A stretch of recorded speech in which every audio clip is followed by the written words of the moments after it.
Oi, pessoal, tudo bem? Nós vamos começar aqui processo de planejamento. A gente vai trabalhar algumas aulas sobre planejamento. Vamos começar do começo, né? Afinal, para que planejar? Eu já vou adiantar que a finalidade do planejamento é justamente melhorar a prática. A partir do planejamento, a gente consegue resultados melhores. Simples assim. Se eu conseguir prever o futuro, por exemplo, né, ter uma certa previsão do que vai acontecer, eu consigo me organizar para garantir resultados. Mas eu quero trabalhar aqui nesse primeiro slide com dois conceitos, a princípio. Então, qual é a finalidade do planejamento? Orientar a prática, fazer com que o resultado do planejamento, que é o plano, seja um bom guia para a ação, não é? Então diz aqui, o planejamento e um plano ajudam a alcançar a eficiência. Isto é, elaboram-se planos, implanta-se um processo de planejamento a fim de que seja bem feito aquilo que se faz dentro dos limites previstos para aquela execução. O planejamento deve alcançar eficiência e eficácia, então não são sinônimos. E aí vem a eficácia é atingida quando se escolhem entre muitas ações possíveis aquelas que executadas levam à consecução de um fim previamente estabelecido e condizente com aquilo que se crê. Aqui nós precisamos, então, simplesmente definir os conceitos de eficiência e eficácia. E eu vou simplificar, tá? Você coloca aí, eficiência é fazer bem feito. Então, se eu, por exemplo, planejei a aula que eu vou dar, então eu tenho um plano para aquela aula que eu vou dar, ou para 2 ou 3 aulas, para um conjunto de aulas, e eu consegui executar aquilo de forma bem feita, então eu garanti eficiência. Só que a eficácia, ela dá um detalhe muito importante aí. Então, eficiência é fazer bem feito. E eficácia? Eficácia é fazer bem feito aquilo que precisa ser feito, aquilo que é prioridade, aquilo que importa, beleza? Então, o tempo todo, seja no processo de planejamento da proposta pedagógica da escola, ou do plano de ensino, ou do plano de aula, nós temos que nos preocupar não apenas com a eficiência, mas com a eficácia. Aquilo que nós estamos planejando fazer bem feito atende a uma necessidade da realidade, atende a algo que realmente é importante, atende a uma prioridade, tudo bem? Então esse primeiro slide é para nós entendermos isso. Vamos lá. O que é planejamento? Qual é a definição de planejamento? A gente sabe que na prática o planejamento ocorre de forma muito mecânica, não é? Então, na prática,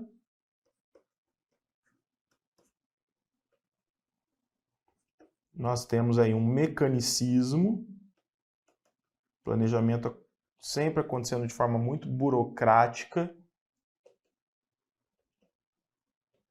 Significa o quê? Que o planejamento ele é sinônimo de preenchimento de formulários.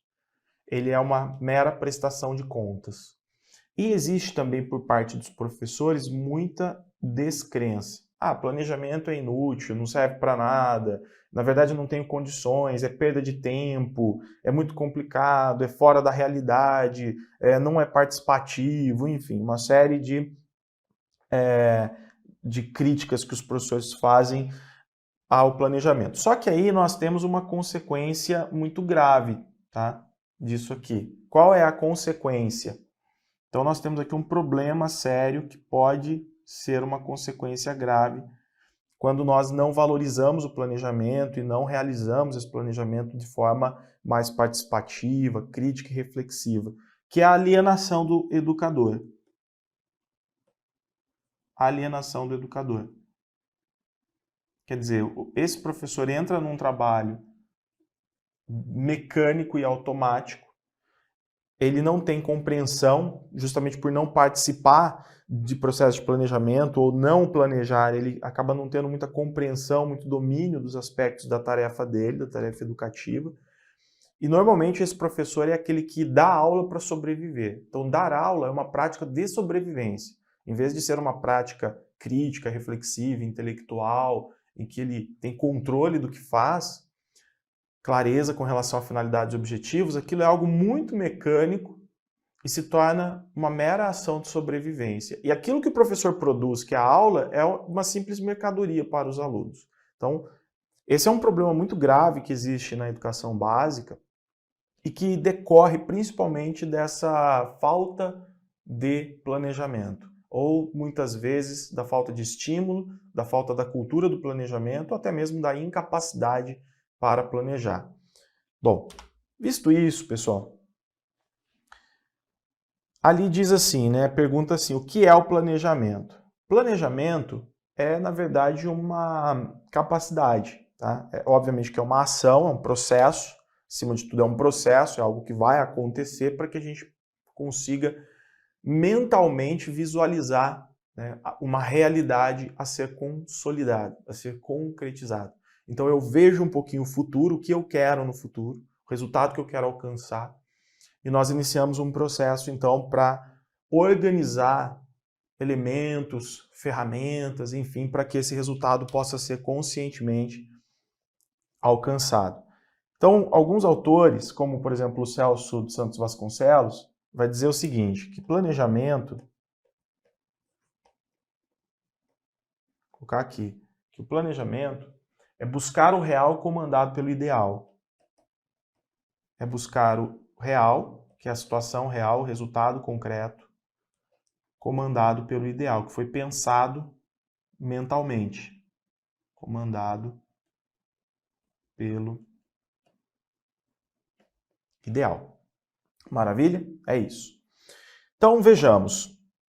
Nessa primeira citação aqui, diz assim, planejamento é um processo, massa, todos os autores vão dizer isso, planejamento é um processo, pelo menos os autores críticos, tá? Porque quando a gente não está diante de uma perspectiva crítica e democrática de educação, o planejamento é simplesmente uma receita. Na verdade, o planejamento acontece numa outra instância, grupos de especialistas planejam o que vai acontecer dentro da escola, inclusive em termos de ensino, e o professor e as pessoas que estão dentro da escola vão simplesmente executar um plano, tá? Vão executar um plano. Nesse caso, não houve planejamento participativo, democrático, troca de subjetividades, de ideias, nada disso, tudo bem? Na perspectiva que nós estamos estudando planejamento tem que ser um ato democrático, tem que ser um ato de participação, por isso que ele é um processo. Inclusive esses autores que nós estamos estudando aqui, eles entendem que esse processo é mais importante do que o produto. O processo de planejar é mais importante do que o produto. Bom, vamos lá. Então, planejamento é um processo de equilíbrio entre meios e fins, entre recursos e objetivos, na busca da melhoria do funcionamento do sistema educacional. Como processo, o planejamento não ocorre em um momento do ano, mas a cada dia. A realidade educacional é dinâmica. Os problemas, as reivindicações não têm hora nem lugar para se manifestarem. Assim, decide-se a cada dia, a cada hora. Então eu vou colocando aqui alguns elementos, características que fazem parte desse planejamento a partir de uma visão crítica. Primeiro, nós vimos aqui, planejamento é processo. Tá? Outra coisa, ele é dinâmico e ele é permanente. O tempo todo nós temos que decidir alguma coisa. Existem muitas demandas permanentes. Existem muitas demandas a serem enfrentadas pelas escolas. Vasconcelos vai dizer, planejamento é um processo de reflexão, de tomada de decisão. E enquanto processo ele é permanente. Então vejam, ó, permanente. O tempo todo nós estamos planejando. Por mais que exista um momento de planejamento que é muito marcante na escola, que é o começo do ano letivo, que é aquilo que a gente chama de semana pedagógica, por exemplo, por mais que esse momento seja muito marcante, ele inicia ali um processo de planejamento, mas o tempo todo nós temos que revisitar, executar, avaliar, reconstruir, reelaborar, tomar novas decisões, iniciar novos planejamentos. Então o planejamento escolar como um todo, ele acontece o tempo todo. Tá? O tempo todo. Então ele é permanente. Uma outra característica, então, partindo aqui do Celso dos Santos Vasconcelos, que eu vou colocar, ele é reflexivo, ele precisa ser reflexivo.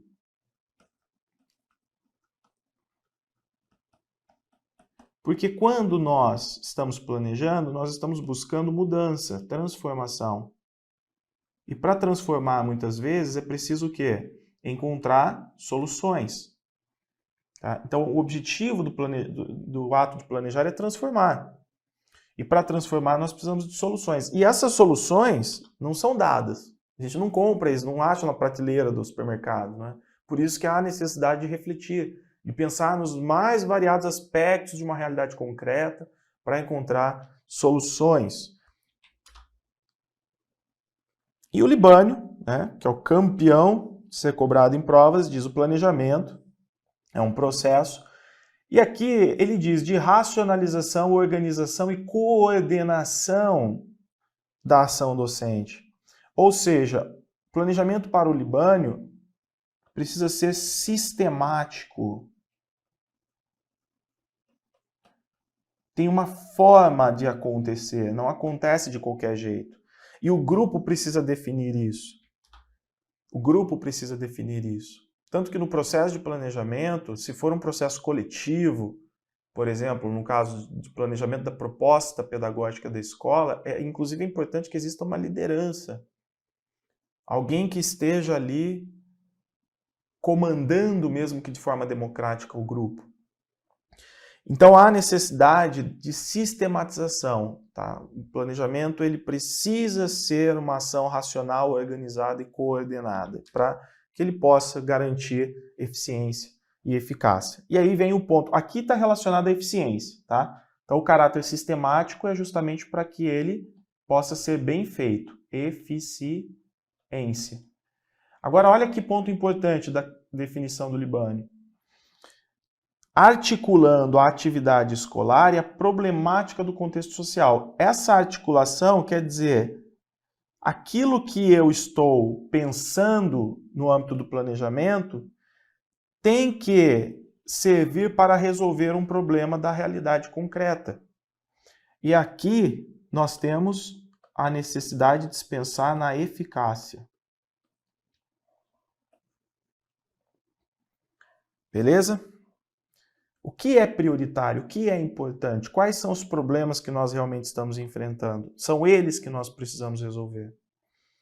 A escola, os professores e os alunos são integrantes da dinâmica das relações sociais. Tudo o que acontece no meio escolar está atravessado por influências econômicas, políticas e culturais que caracterizam as sociedades de classes. E com isso, Libânio vai nos dizer, então, que tudo que nós pensamos para a educação, todos os elementos que fazem parte do processo de planejamento, porque quando nós estamos planejando, nós estamos pensando, o que é educação? Qual a função da escola?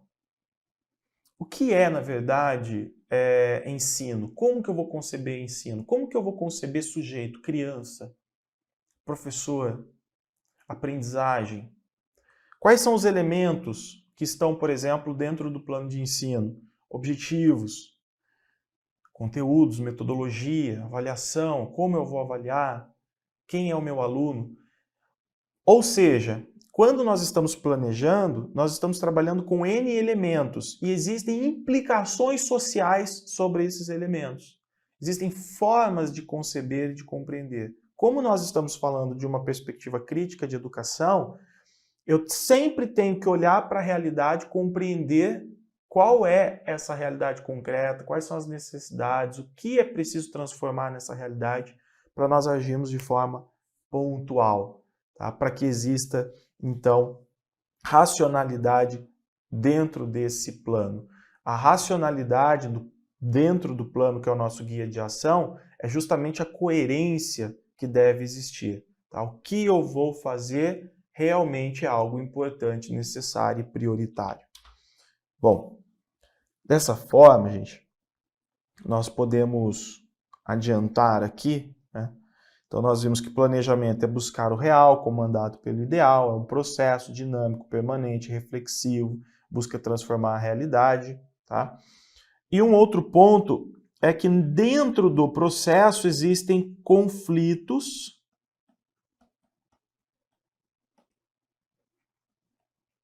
negociação e busca pelo bem comum. O que, na verdade, faz com que o processo de planejamento seja também um processo de conflitos. O fato dele ser democrático e participativo. Porque o fato de ser democrático e participativo faz com que existam subjetividades. As pessoas têm ideias, objetivos, concepções, interesses diferentes. Então, os conflitos são naturais e eles precisam acontecer. Mas é preciso que exista negociação. O que é a negociação? É a discussão. E no final, todos devemos buscar o bem comum.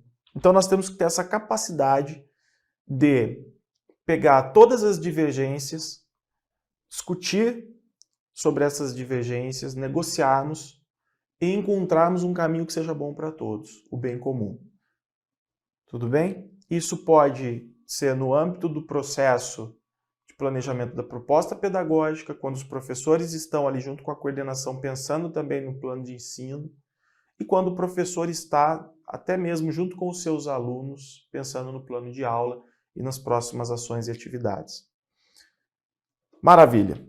Visto isso, gente, nós vamos analisar aqui agora as funções do planejamento escolar. Funções do planejamento escolar. Aqui existem várias, coloquei várias. Às vezes eu coloco no material muito texto, porque eu não vou ler tudo, é para você ler, tá? No caso dessas funções, eu vou destacar três que são assim campeões de aparecer em provas. Que são essas três aqui: assegurar a racionalização, organização e coordenação do trabalho docente, de modo que a previsão das ações docentes possibilite ao professor a realização de um ensino de qualidade e evite a improvisação e a rotina. Improvisação é fazer de forma espontaneista e rotina é a rotina mecânica. Quando o professor planeja, ele faz com que a aula dele não seja sempre a mesma coisa para o aluno, porque isso vai entediar, isso não vai ajudar na geração de expectativas pelo aluno, isso vai promover desinteresse e até mesmo fracasso, tá? Então, o planejamento assegura essa racionalização, organização e coordenação para que o professor não seja um oba-oba, que faz tudo de forma improvisada, e nem seja aquele professor que sempre faz a mesma coisa do mesmo jeito. Ainda, prever objetivos, conteúdos, métodos, a partir da consideração das exigências postas pela realidade social. Então, nós precisamos, obviamente, definir objetivos, conteúdos e métodos, mas eu tenho que pensar quem é o aluno que eu vou formar, qual a formação que eu quero oferecer a ele, que conteúdos eu vou trabalhar para garantir essa formação, como eu vou ensinar para que ele participe, para que ele assimile, para que ele entenda, para que ele tenha prazer, inclusive, em participar de todo o processo. E ainda, assegurar a unidade e a coerência do trabalho docente, uma vez que torna possível interrelacionar num plano os elementos que compõem o processo de ensino, os objetivos, os conteúdos, os alunos e suas possibilidades, os métodos, as técnicas, a avaliação, que está intimamente relacionados aos demais. Então eu vou colocar aqui o seguinte: para nós garantirmos eficiência e eficácia, o plano, enquanto um guia para a ação, porque é isso que é um plano, é um instrumento para a ação, é um guia para a ação, ele precisa apresentar algumas características. Quais são essas características, Vinícius? Então ele precisa colocar aqui, ó, plano. Ele precisa apresentar uma ordem sequencial. O que é a ordem sequencial? Uma sequência lógica. Afinal, o plano não deve servir para complicar a vida do professor, né? Mas para facilitá-lo. É uma sequência lógica. Ele tem que apresentar objetividade. A objetividade é a capacidade de ler a realidade, de entender o que é necessário. A objetividade, gente, está muito relacionada ao diagnóstico que nós fazemos da realidade. Por exemplo, eu vou partir para um próximo conteúdo. Então eu tenho que ter muito claro comigo o seguinte: meus alunos já estão prontos para partir para o próximo conteúdo? Não, não estão. Então eu vou fazer uma intervenção. Então eu vou ter que fazer retomadas, eu vou ter que ajudar os alunos a entenderem pontos importantes que eles não entenderam para começar uma nova atividade. E essa intervenção eu vou ter que colocar no meu plano. Mas eu tenho um período, eu tenho tempo para vencer conteúdos, eu tenho um material para cumprir, eu tenho um calendário para cumprir. Então eu preciso racionalizar, eu preciso construir estratégias. Como que eu vou fazer essa retomada? Como que eu vou intervir dessa forma, sabendo que eu tenho que começar um conteúdo, mas ao mesmo tempo eu não posso começar um novo conteúdo, porque senão a não aprendizagem vai virar uma bola de neve. Por isso que o professor, como diz o Pirrenot, ele lida sempre com incertezas, ele tem que agir na urgência, ele tem que compreender quais são as prioridades e ele tem que ter bagagem para lidar com isso, porque não existem receitas. A reflexividade, posicionamento crítico, reflexivo, a capacidade profissional do professor é que vai fazer diferença nesse momento. Então, a objetividade é isso, é a correspondência do plano com a realidade, né, na qual esse plano será aplicado. Existe ainda um outro ponto importante aqui, que é a coerência. A coerência, da forma como nós vimos aqui, ó, assegurar a unidade e a coerência do trabalho docente. Um exemplo de coerência com relação à aula, plano de aula. Aquilo que eu ensinei é o que eu vou avaliar. Se a minha avaliação traz cobranças que não foram ensinadas, existe uma incoerência aí. Então, o resultado não será eficiente, não há eficácia. Tá? Então, nós temos que sempre pensar em coerência. Coerência entre objetivos, conteúdos, métodos, avaliação. Tá? Então, por exemplo, nós temos algumas relações. Objetivos e conteúdos. Os conteúdos que eu selecionei, eles são adequados para alcançar os objetivos que eu preciso alcançar?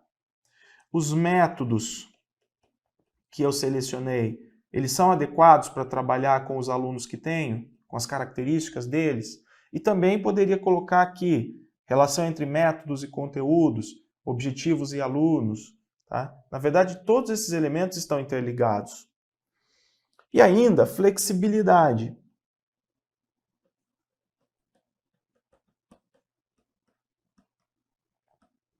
Flexibilidade. O que é a flexibilidade?